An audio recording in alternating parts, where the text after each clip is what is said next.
Tuhan, jika kami kumpulan orang-orang menuntut kebenaran, alirkan badai tsunami, arahkan alirannya menuju KPU, menuju Bawaslu, menuju Istana. Tuhan, dalam Ramadan 1445 Hijriah, kabulkan ya Rob. Antum apa Bapak udah sepuh, udah kasih aja yang mudaan. Ntar lagi diganti nama Samsul, aduh. Ya enggak? Itu muda, Bu. Ya Samsul apalagi pelangap ngomong pinter nggak sih? Yang ngomongnya kita agak pinter, udah jauh sama. Kata siapa? Pas debat kan pinter banget ya. Aduh lawang diajarin, ada monitornya di belakang. Oh kita gitu. emang bukan. Ngapalin ya kok? Ya. Pak, Indonesia orang pinter, rakyatnya orang cerdas. Jangan mudah dibodohi. Mereka oligarki dengan semena-mena seperti itu, ngapain? Ini kalau Prabowo udah ditetapin presiden gimana ini malam Ya ini? mau nggak mau diterima, udah mau gimana? Oh, Kita diterima udah doang. berusaha ya tiap hari. Katanya Perang. Perang. Itu udah perang. Tapi kan tetap menangan mereka, Pak. Teman kita ditangkap-tangkepin apa itu? Siapa yang jadi Bapak Presiden? Anies. Abah Anies jadi presiden. Entah dilantik Abah Anies nomor 1. Abah Anies. Abah Anies nomor 1. Cinta damai. Dicium sama anak kecil mau, sama bapak-bapak mau, sama nenek-nenek cium tangan mau. Presiden kayak gitu. Abah Anies jadi presiden sedunia. Abah Anies. Abah Anies nomor 1. Abah Anies. Abah Anies nomor 1 yang dilatih, pengumuman menang Abah Anies.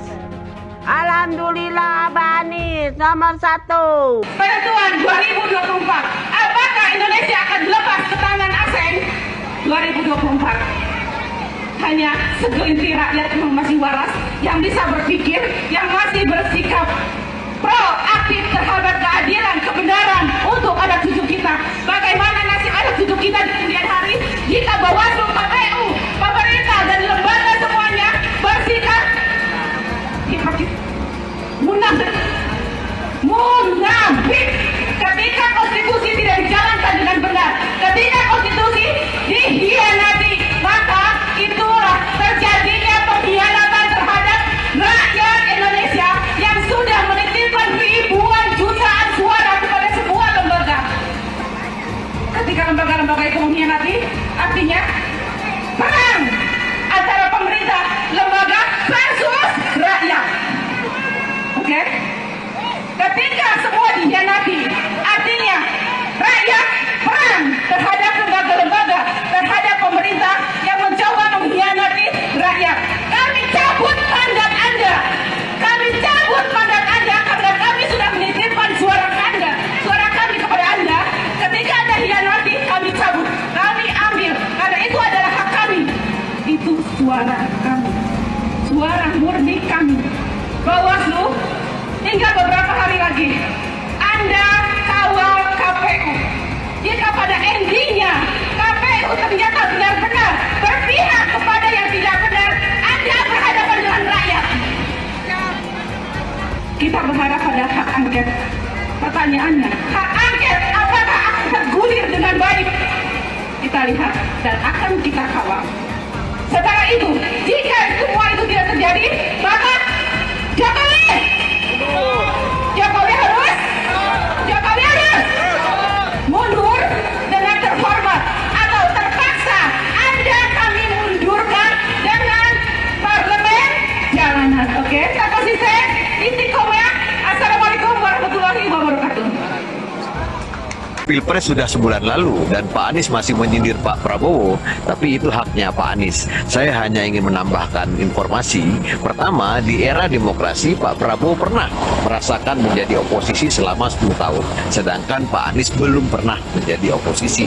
Kedua, salah satu prestasi Pak Prabowo saat menjadi oposisi adalah memberikan rekomendasi, mendukung, membiayai ribuan orang untuk menjadi kepala daerah, termasuk salah satunya adalah Pak Anies Baswedan, sehingga beliau bisa menjadi gubernur Gubernur DKI Jakarta. Jadi, jauh lebih dulu Pak Anies menjadi pejabat pemerintahan ketimbang Pak Prabowo. Pak Anies jadi menteri selama 2 tahun, jadi gubernur selama 5 tahun. Semua jabatan itu dinikmatinya di era demokrasi, di zaman Pak Jokowi. Bahkan saat Pak Anies sudah jadi menteri, jadi gubernur, Pak Prabowo masih menjadi oposisi. Makanya aneh, orang yang lebih banyak menikmati kerja-kerja kader partai belum pernah menjadi oposisi, tetapi menilai kinerja orang lain soal oposisi. Pak Prabowo bukan tidak tahan jadi oposisi, tetapi Pak Prabowo dan Pak Jokowi ingin menjaga keutuhan NKRI. Saya heran juga mengapa Pak Anies tidak suka dengan rekonsiliasi atau kembalinya hubungan baik antara Pak Jokowi dan Pak Prabowo. Terima kasih. Jadi Bapak Ibu sekalian, ayolah kita sama-sama, kita kompak, Pilpres sudah selesai, jangan lagi ada nomor-nomor sana, nomor situ. Itu kan presiden ya sudah terpilih presiden sekarang, ya kita bantu presiden terpilih untuk kita maju ke depan. Melindungi ini, jangan nanti pemerintahan yang akan datang, ada oknum-oknum di sana lagi pengen tidak terjadi. Karena orang suka kekacauan itu di mana dia bisa hidup di sana. Kita jangan, kita harus bikin negeri kita yang tertib. Merasa aneh kalau misalnya ada calon yang kebetulan tahu bagaimana mekanisme quick count itu dilakukan. Mas Anies Baswedan itu mantan bos saya di lembaga survei. Jadi dia tahu betul bagaimana quick count itu dilakukan, bagaimana survei itu dilakukan. Dia itu dulu direktur riset lembaga survei Indonesia. So he was my boss. Dan dia tahu betul bagaimana mekanisme quick count itu secara saintifik dijalankan. Jadi sebenarnya saya yakin beliau sadar dan memahami bahwa memang the game is over. Tapi mungkin karena beliau pengen menyantuni ya, perasaan dari para pendukungnya di depan publik, dia belum mengatakan kalah. Kalau kalian salah, harus berani bertanggung jawab. Jangan seperti amoeba. Iya, amoeba itu kan suka membelah diri. Oh iya, ya itulah maksudnya membela diri. Kalau dia tidak memiliki kedewasaan untuk berdemokrasi itu, maka nggak ada batasnya dalam berbeda.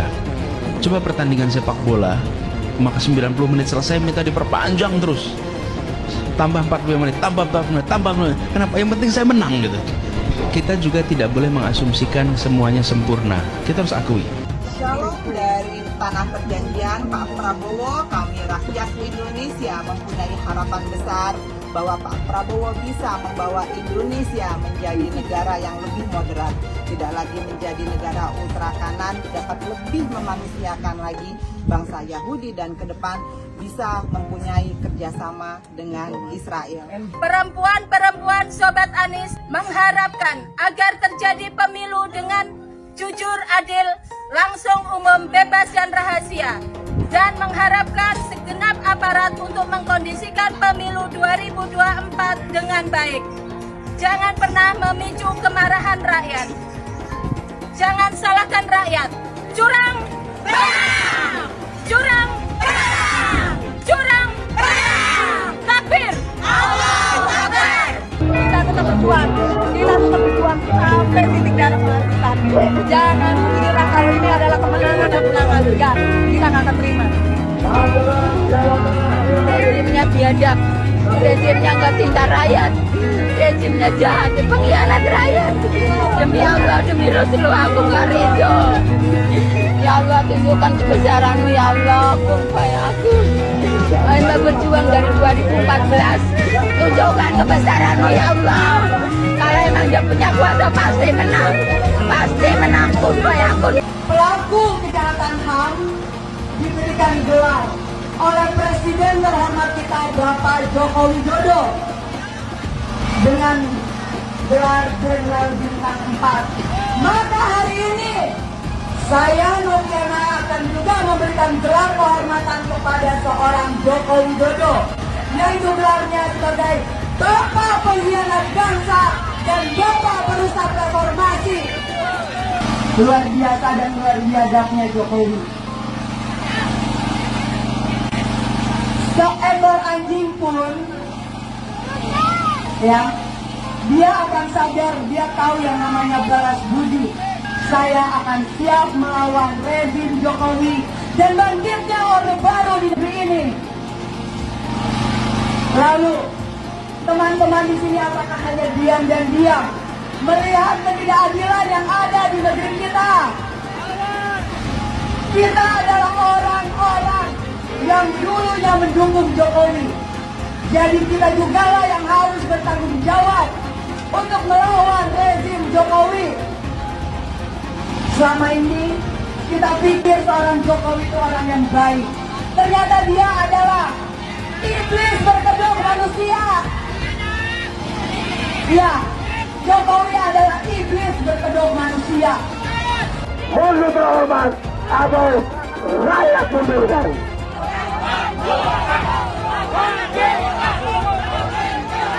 Pak Jokowi, Bapak itu presiden siapa sih? Kok Bapak nggak sayang sama rakyatnya? Beras naik, segala naik, pajak naik. Bapak tuh kalau berhutang itu kira-kira mikirin dong. Kita rakyat generasi akan datang, Pak, anak cucu saya. Jokowi mundur! Yang akan membayar hutang-hutang Bapak. Kalau bansos atas nama Bapak, pakai gambar Bapak. Tapi saatnya hutang ke negara, atas negara, atas rakyat. Gimana ya, deh? Turun, Bapak harus punya rasa malu dong. Ya Allah, ya nggak punya rasa malu, tidak punya rasa bersalah. Bapak tuh pura-pura nggak ngerti, itu pura-pura on, itu pura-pura wong besok. Bapak itu pura-pura pelangga-pelongo, padahal Bapak itu mematikan rakyatnya, Pak. Kasihan rakyat ini, jangan pura-pura pelangga-pelongo. Aku nggak tahu, kalau ditanya aku nggak tahu. Masa seorang presiden nggak tahu segala sesuatu permasalahan yang ada di negeri ini? Rakyat, Pak, turun aja Bapak. Nggak punya malu, Bapak ini. Kasihan Pak pada pejuang 45 yang sudah memerdekakan negeri ini. Menangis itu para arwah-arwahnya. Masih Bapak teh seluruh rakyat Indonesia dari Sabang sampai Merauke, Pak. Semua itu rakyat. Aku pilih 02, tapi ada yang bilang pendukung 02 itu bukan orang cerdas. Tapi nggak apa-apa, memang aku bukan orang yang cerdas. Tapi setidaknya aku bukan orang jahat dan yang paling penting aku ini masih waras. Karena percuma juga cerdas, tapi kelakuan seperti orang yang tidak waras. Dan yang jelas, mau pilih calon presiden mana saja itu bebas. Karena berbeda pilihan itu boleh, tidak dilarang dan tetap sah. Jadi tak perlu lagi merendahkan, menghina kalau pendukung paslon lain itu semuanya goblok dan pendidikannya rendah. Ingat, dengan cara kau merendahkan orang lain tidak membuat dirimu terlihat rendah dan gagah, tapi akan terlihat jauh lebih rendah daripada sampah. Orang-orang yang kalah itu harusnya sudah kasih pidato pengakuan. Kasih pidato pengakuan kekalahan, bukan malah mencoba untuk membuat hiruk pikuk, ya, apalagi kemudian mencari jalan lain di luar prosedur yang diberikan. Kalau sengketa hasil pemilu kan dan pelanggaran-pelanggaran itu prosedurnya sudah diberikan. Ya, pelanggaran lewat Bawaslu. Ya, kalau ada persengketaan hasil lewat Mahkamah Konstitusi. Tapi tampaknya dua pihak yang kalah tidak mau untuk menjalani prosedur itu. Mereka malah ingin mengalihkan prosedurnya ke proses politik. Kalau ke proses politik itu sebenarnya bukan pemilunya yang memenangkan Prabowo Gibran yang akan mereka utak-utik. Ya, yang akan mereka utak-utik adalah pemerintahannya Pak Jokowi. Jadi kalau bisa Pak Jokowi tetap berusaha untuk dimakzulkan, berusaha untuk diturunkan, ya, karena ada hak angket yang ingin mereka coba. Walaupun menurut saya hari ini itu sama sekali tidak mendapatkan dukungan dari masyarakat. Karena masyarakat akan mengait-ngaitkannya dengan kekalahan pemilu. Ini karena kalah pemilu aja bikin angket nih. Coba menang pemilu, tentu mereka nggak akan bikin angket. Kami sudah muak dengan pemilu curang. Kami datang ke sini sebagai rakyat sipil bergerak. Kami cinta yang namanya keadilan. Kami cinta namanya perubahan. Kami muak dibohongi, dicurangi. Dengan siapa? Tanyakan sendiri dengan hati kalian. Pengen perubahan, tapi kalau diajak bergerak untuk menegakkan keadilan di kantor KPU, KPU itu curang. Saya tanya kepada KPU, goblok nggak? Goblok apa enggak? Tolol apa goblok? Ngakunya insinyur, ngakunya profesor.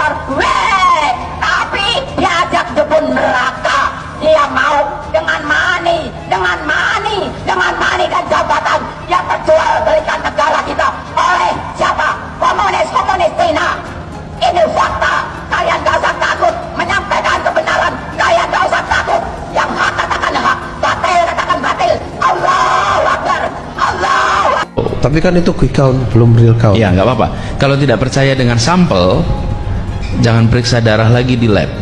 Oh iya. Karena laboratorium itu kalau periksa hanya 1 tetes darah. Kalau kita tidak percaya untuk mengetahui keseluruhan darah yang ada mengetahui. Tapi kalau kita tidak percaya dengan 1 tetes darah, maka sedot seluruh darah. Ya, yang pertama saya ingin menyampaikan terima kasih kepada partai pengusung, pendukung, seluruh masyarakat dan relawan ya atas hasil quick count-nya. Tapi biasanya kalau quick count yang seperti ini kan ada yang nanti tidak setuju kan.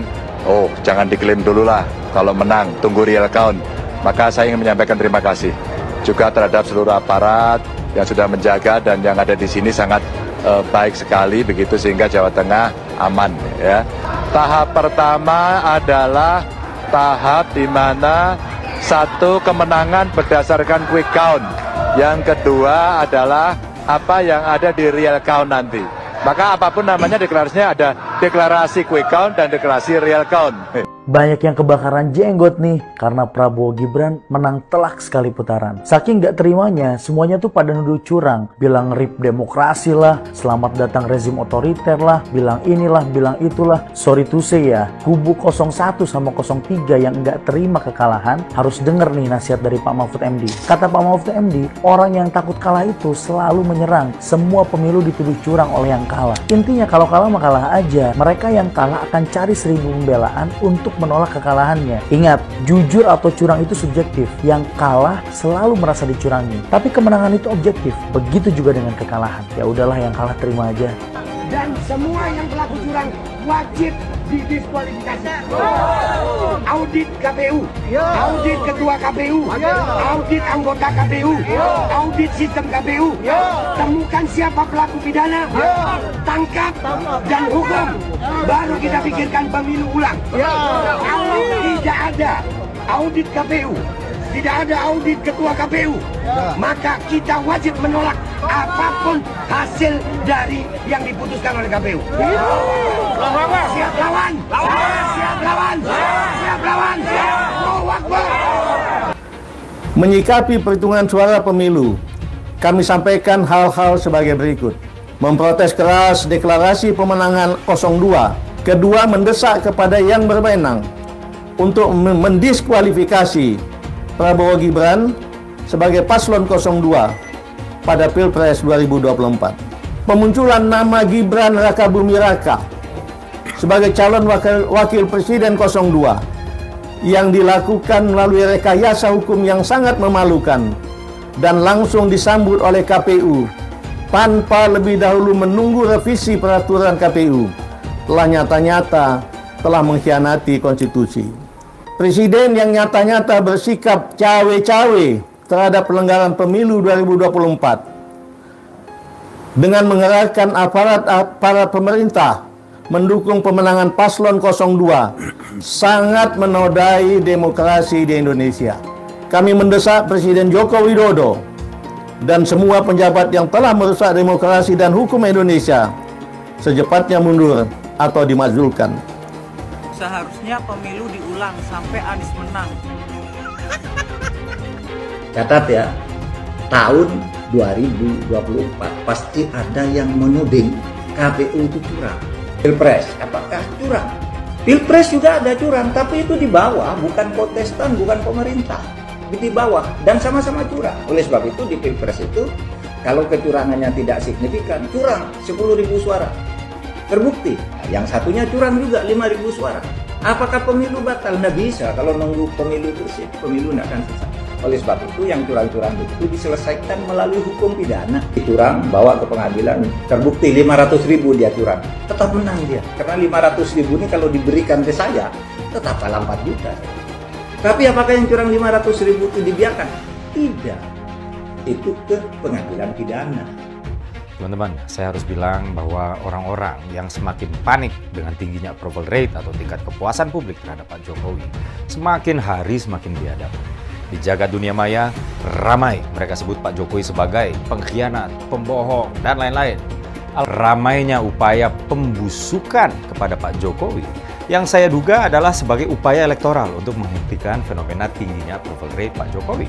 Dinyinyirin seolah Pak Jokowi membagikan bansos untuk meningkatkan tingkat kepuasan masyarakat.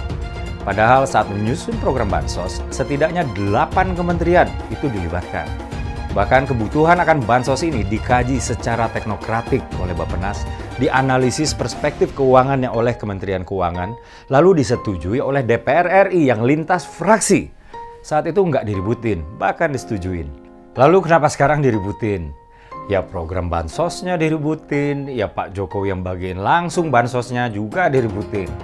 Ya karena yang ributin ini dulu belum merasakan dampak elektoral dari pecah kongsi dengan Presiden Jokowi.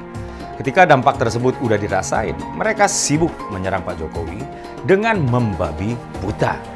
Jangan hanya karena adanya korelasi negatif antara kepuasan rakyat terhadap kinerja Pak Jokowi dan elektabilitas si Copras-Capres, maka terkesan takut kalau Pak Jokowi dicintai rakyat. Bahkan mereka nggak ada yang bisa buktiin semua tuduhan yang mereka tembakin ke Pak Jokowi. Justru dari kubu mereka lah yang pernah terbukti melakukan kecurangan. Saya mensyukuri kenapa kalah, kenapa ditahan. Saya bersyukur atas itu semua. Saya coba bayangkan ya, kalau seandainya waktu itu kita menang gitu ya, hari ini belum tentu kita bisa nikmati seperti ini. Kita bersyukur 5 tahun Tuhan izinkan kasih ke orang yang pintar ngomong untuk kerja. Coba kalau kita bayangkan gitu ya, kalau kemarin saya masih jadi gubernur, ini saya udah turun ini. Tapi yang pintar ngomong itu dikira orang hebat kan?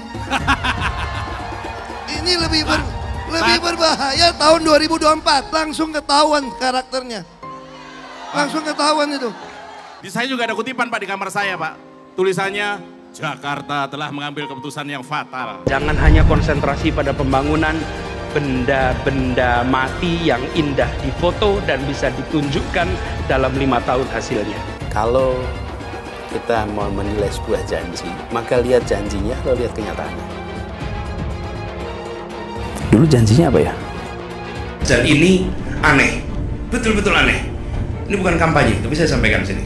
Di satu sisi menyiapkan jalur-jalur air untuk dikirim ke laut, di sisi lain di lautnya dipasang dengan pulau reklamasi. Tinggal tunggu waktu jadi rob, air balik. Dan ini melawan sunatullah. Kenapa? Air itu turun dari langit ke bumi, bukan ke laut. Harusnya dimasukkan ke dalam bumi, masukkan tanah. Di seluruh dunia air jatuh itu dimasukkan ke tanah, bukan dialirkan pakai gorong-gorong raksasa ke laut. Jakarta telah mengambil keputusan yang fatal. Bukan banjir, itu memang parkir air. Bukan banjir, itu memang parkir air. Masyarakat berkeliling dengan membawa toa untuk memberitahu semuanya, termasuk sirine. KAI-BON 82 miliar. Apa alat transportasi yang dimiliki oleh hampir setiap orang? Alat transportasi yang dimiliki semua orang adalah kaki.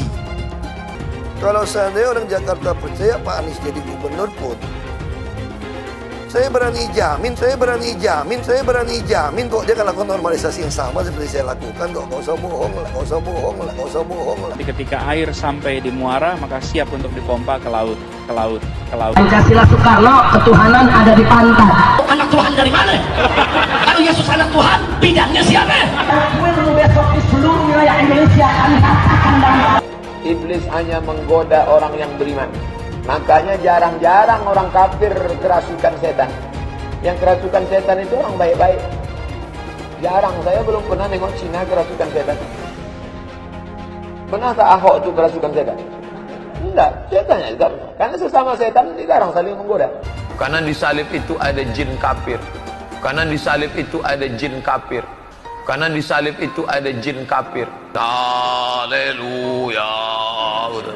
Kepalanya ke kiri apa ke kanan? Kepalanya ke kiri apa ke kanan?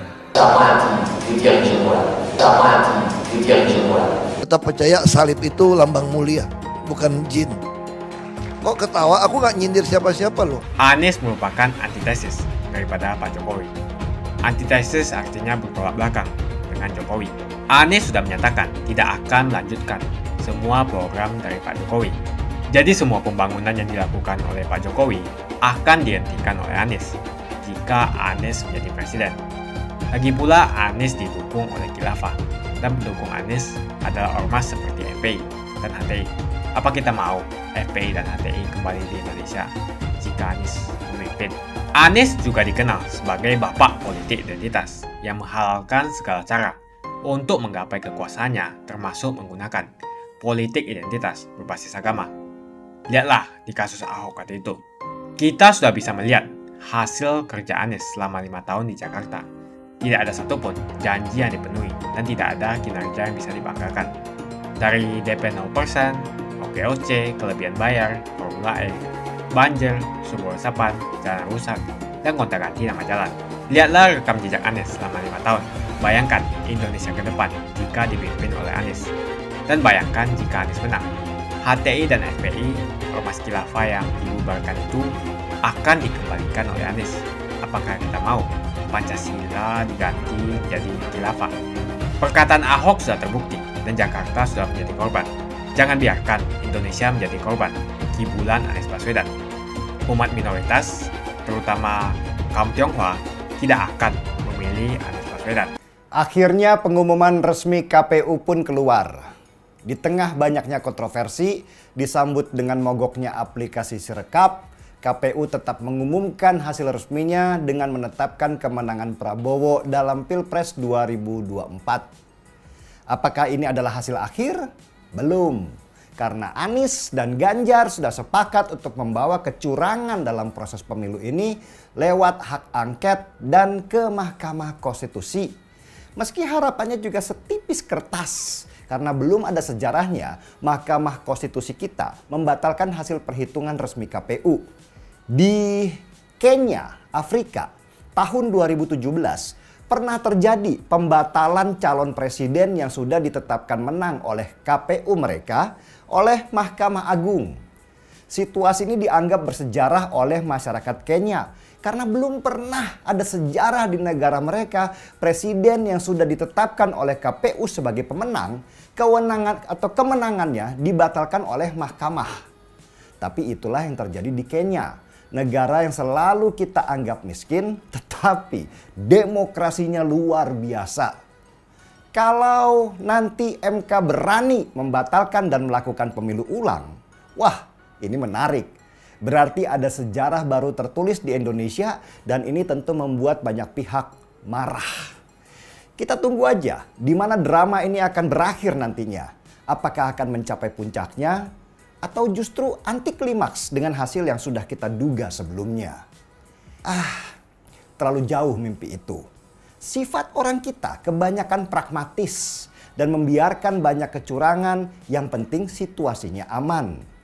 Itulah kenapa negeri kita ini sulit maju, karena terlalu toleran terhadap kecurangan apapun dengan alasan demi keutuhan bersama.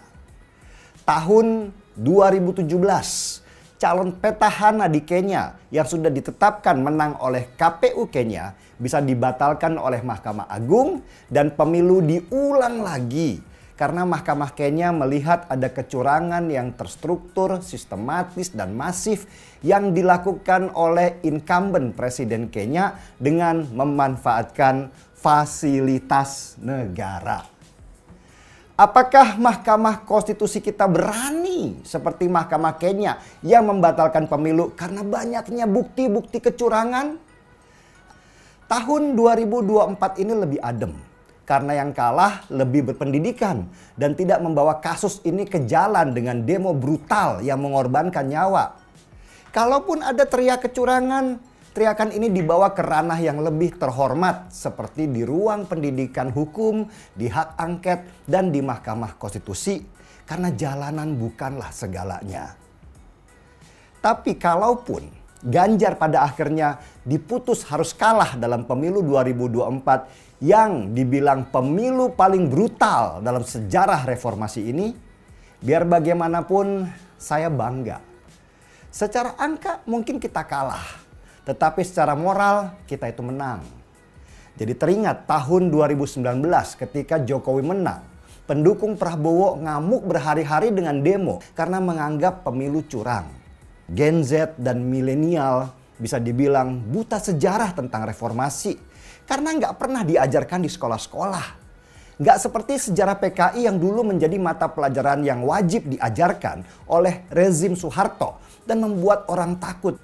Mungkin kemenangan Orde Baru yang mirip dengan kemenangan Bongbong Marcos di Filipina ini menyentak kepala kita yang lalai dan lupa mengenalkan terus-menerus sejarah reformasi dan kenapa kita harus tidak boleh melupakan masa perjuangan itu. Saya pribadi bangga sudah mengawal Ganjar karena sebenarnya yang saya kawal itu bukan personal tetapi mimpi besar bahwa Indonesia akan ada di tangan orang baik dan pintar.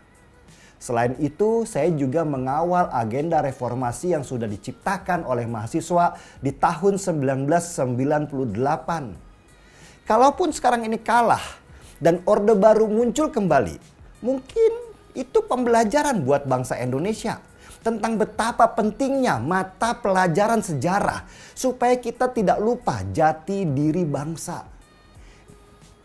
Yang ingin saya sampaikan pada Pak Ganjar dan Pak Mahfud, tetaplah berjuang sampai akhir di hak angket dan Mahkamah Konstitusi. Meskipun banyak orang yang mencibir. Karena gugatan di Mahkamah Konstitusi itu penting sebagai sejarah juga. Bahwa kita pernah punya masa kelam di mana dalam sebuah kompetisi nasional ada wasit yang berpihak pada salah satu kontestan. Dan kemenangan dengan kecurangan menjadi hal yang dibanggakan. Di tengah-tengah rayuan untuk berpihak pada Orde Baru, saya pribadi tetap berpihak kepada agenda reformasi. Orang bilang saya bodoh karena nggak berpihak pada calon pemenang. Apalagi Jokowi mendukung Prabowo sebagai presiden. Tidak, bukan itu. Bukan kalah dan menang ukurannya. Ukurannya adalah apakah akal sehat dan hati nurani kita berfungsi ketika menonton adanya kesalahan seperti yang terjadi dalam kasus batas usia di Mahkamah Konstitusi. Nggak ada kebenaran ketika diawali dengan kesalahan. Kesalahan akan menciptakan kesalahan-kesalahan lainnya. Begitu juga sebaliknya. Perjuangan itu tidak pernah ada kata sia-sia. Perjuangan hanya membutuhkan waktu saja untuk memperlihatkan hasilnya. Yang saya yakin Tuhan selalu mengajarkan kita dengan peristiwa dan membentuk pemikiran kita dengan peristiwa-peristiwa juga. Dan terima kasih teman-teman yang sudah ikut mengawal. Salam hormat. Dulu Anies bisa menang karena menggunakan agama dan etnis. Isu agama, ras, dan antar golongan dinikmati oleh relawan Anies. Saat itu Anies didukung oleh FPI, HTI, dan pengasong khilafah lainnya. Pada akhirnya Ahok harus kalah, namun kekalahan dia adalah kekalahan yang membuka mata rakyat Indonesia bahwa masih ada orang-orang yang menang dengan cara menggunakan politisasi agama atau politik identitas berbasis agama. Ternyata banyak sekali orang yang dengan mudah terhasut lewat jalan-jalan seperti itu. Relawan Anies terutama dari FPI, HTI, PA212 seperti Bahar Smith dan Rizik Syihab selalu menghujat Cina, etnis Cina. Tapi saat ini negara Cina sudah menjadi nomor 1 di dunia. Saya bangga sebagai Cina. Etnis Tionghoa dicap sebagai pemberontak, sedangkan etnis Arab dianggap sebagai Tuhan atau tuan dari pribumi. Etnis Arab dipuja-puja dan dianggap sebagai dewa. Lihat saja Rizik Syihab dan Bahar Smith dipuja-puja, padahal mereka mengujar kebencian. Pengasong khilafah seperti Rizik Syihab, Bahar Smith, dan teman-teman, mereka hanya buat gaduh di Indonesia. Sedangkan negara yang mereka sanjung-sanjung itu, Arab Yaman, masih belum maju dan masih terbelakang. Saya percaya Indonesia dengan mayoritas pribumi juga akan menjadi negara maju. Seharusnya Arab Yaman belajar dari negeri Cina. Seperti kata kitab suci, belajarlah sampai ke negeri Cina. Anies dan juga pendukung Anies seperti Rizik Syihab, Bahar Smith, dan kelompok-kelompok HTI dan FPI harus belajar ke negeri Cina supaya tidak lagi melakukan kelebihan bayar. Yang jelas saya memilih pribumi, bukan yang dari Yaman. Ganjar jelas pribumi, nasionalis, dan pasti akan melanjutkan visi dan misi dari Pak Jokowi. Suara Ahok merepresentasi warga minoritas, dan etnis Tionghoa mendukung Ganjar Pranowo. Ahok pasti akan mendukung Ganjar karena Ahok anti radikalisme. Ahok yang jelas tidak akan mendukung Anies Baswedan karena Anies Baswedan didukung oleh kelompok khilafah, HTI dan FPI, ormas terlarang itu. Anies merupakan antitesis daripada Pak Jokowi dan diragukan kenasionalisannya, apalagi pribumiannya. Antitesis artinya bertolak belakang dengan Jokowi. Anies sudah menyatakan tidak akan melanjutkan semua program dari Pak Jokowi. Jadi semua pembangunan yang dilakukan oleh Pak Jokowi akan dihentikan oleh Anies jika Anies menjadi presiden. Lagi pula Anies didukung oleh khilafah dan pendukung Anies adalah ormas seperti FPI dan HTI. Apa kita mau FPI dan HTI kembali di Indonesia jika Anies memimpin? Anies juga dikenal sebagai bapak politik identitas yang menghalalkan segala cara untuk menggapai kekuasaannya, termasuk menggunakan politik identitas berbasis agama. Lihatlah di kasus Ahok kali itu. Kita sudah bisa melihat hasil kerja Anies selama 5 tahun di Jakarta. Tidak ada satupun janji yang dipenuhi dan tidak ada kinerja yang bisa dibanggakan. Dari DP 0%, OKOC, kelebihan bayar, Formula E, banjir, sumber resapan, jalan rusak, dan gonta-ganti nama jalan. Lihatlah rekam jejak Anies selama 5 tahun. Bayangkan Indonesia ke depan jika dipimpin oleh Anies. Dan bayangkan jika Anies menang. HTI dan FPI, ormas khilafah yang dibubarkan itu, akan dikembalikan oleh Anies. Apakah kita mau Pancasila diganti menjadi khilafah? Bagian Indonesia Timur yang mayoritas non-muslim seperti Bali tidak akan setuju dengan khilafah atau sistem khilafah. Mungkin Indonesia akan bubar jika Anies menjadi presiden. Perkataan Ahok sudah terbukti dan Jakarta sudah menjadi korban. Jangan biarkan Indonesia menjadi korban kibulan Anies Baswedan. Umat minoritas, terutama kaum Tionghoa, tidak akan memilih Anies Baswedan. Saya yakin karma Ahok mengejar Anies Baswedan. Dulu Anies memainkan politik identitas kepada Ahok. Sekarang Anies dipertanyakan kepribumiannya karena dia teriaman. Itu saja opini saya hari ini. Tuliskan opini kalian tentang Anies Baswedan. Jika kalian setuju dengan pendapat saya di video ini, pastikan kalian menekan like di video ini dan bagikan video ini ke teman dan family Anda supaya mereka semua mengetahui tentang informasi ini.